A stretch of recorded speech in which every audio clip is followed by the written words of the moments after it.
Hi, friends of Poets House. I'm Naomi Shihab Nye, speaking to you from San Antonio, Texas, and I'm part of the Hard Hat reading series. I wish I had a hard hat to wear, but I don't. I'm wearing a palm hat, actually made by my friend Steve in Honolulu, and it's from a palm tree whose fronds were right outside our bedroom window in a month that my husband and I spent as artists in residence at Shangri-La. So we felt very close to that palm tree, and it was incredible that Steve had actually collected the fronds and made a hat out of them.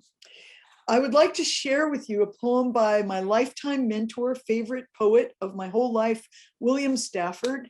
One time in the past at a Poets House workshop, William Stafford's son, Kim Stafford, and I gave a workshop around William Stafford's work.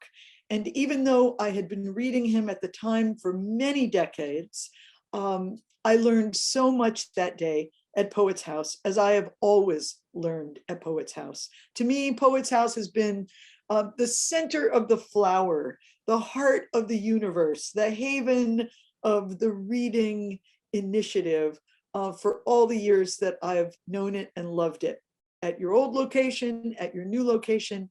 And I'm so happy that Poets House exists for readers of poetry of all ages.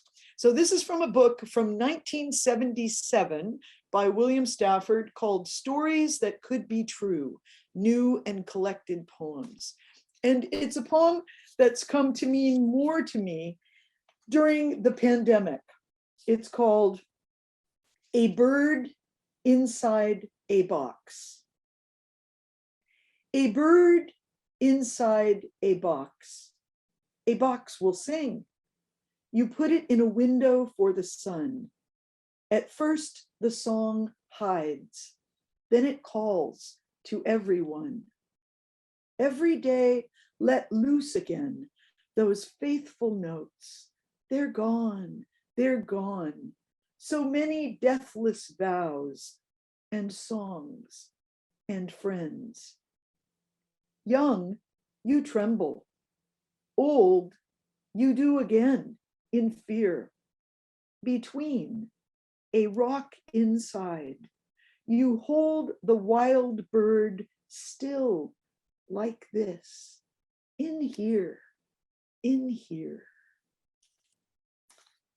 Many of us have sort of been birds inside our homes, our rooms during the past 2 years. And since I fell in love with that poem and this poet when I was young, and now am not, I can really relate to the poem differently because it refers to being young, being old, and trembling throughout it all, but how poetry may help us keep an equilibrium. And I'll read 2 poems of my own.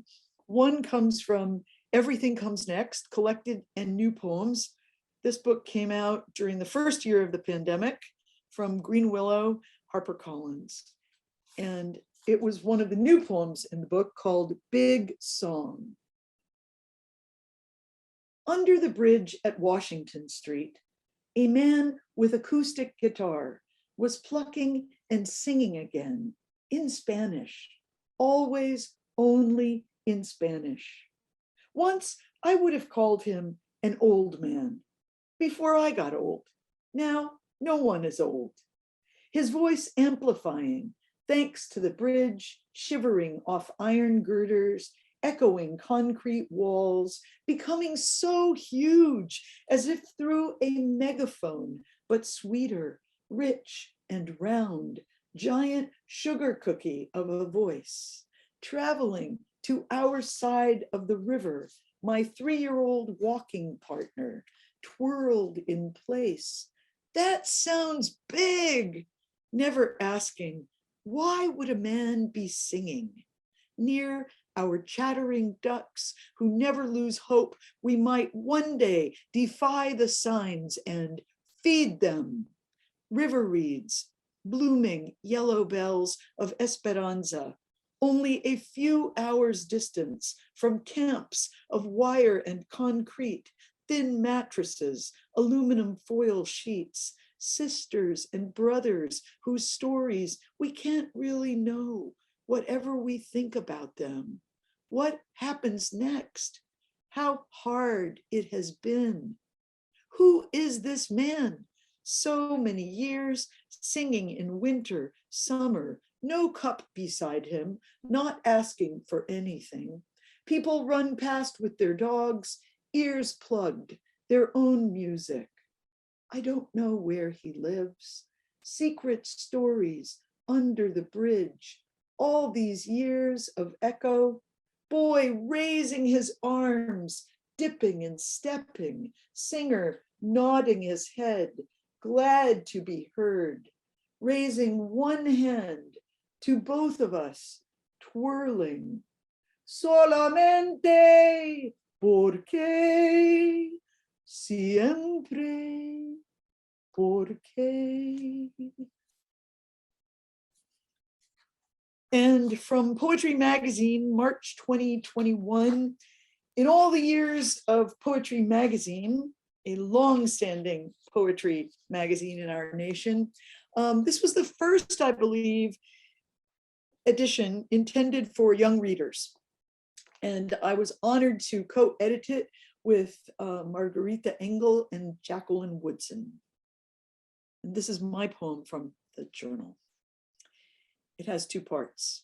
Every day is a wide field, every page. Standing outside, staring at a tree, gentles our eyes. We cheer to see fireflies winking again. Where have our friends been all the long hours? Minds stretching beyond the field become their own skies. Windows, doors grow more important.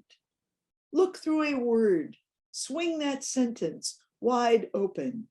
Kneeling outside to find sturdy green, glistening blossoms under the breeze that carries us silently. 2. And there were so many more poems to read, countless friends to listen to. We didn't have to be in the same room, the great modern magic. Everywhere together now, even scared together now, from all points of the globe, which lessened it somehow. Hopeful together too, exchanging winks in the dark, little lights blinking. When your hope shrinks, you might feel the hope of someone far away lifting you up. Hope is the thing. Hope was always the thing. What else did we give each other from each distance? Breath of syllables, sing to me from your balcony, please. Befriend me in the deep space. When you paused for a poem, it could reshape the day you had just been living.